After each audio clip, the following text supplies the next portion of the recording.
নমস্কার, আমি চন্দন। আমি আছি আপনাদের প্রিয় ছাদ বাগান বৃক্ষসাথী চ্যানেলে।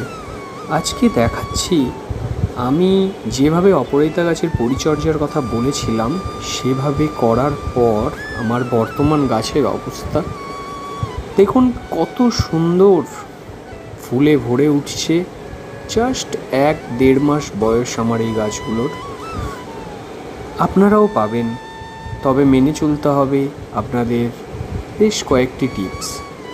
প্রথমত, অপরাজিতা গাছকে ঝোপালো করতে গেলে এই যে ডোগাগুলো রয়েছে, এই ডোগাগুলো পিঞ্চিং করতে হবে। যত লম্বা লম্বা ডোগা আপনারা পিঞ্চিং করবেন আপনাদের তত ভালো, সেখান থেকে আরও ব্রাঞ্চ বেরাবে এবং প্রচুর ফুল দেবে।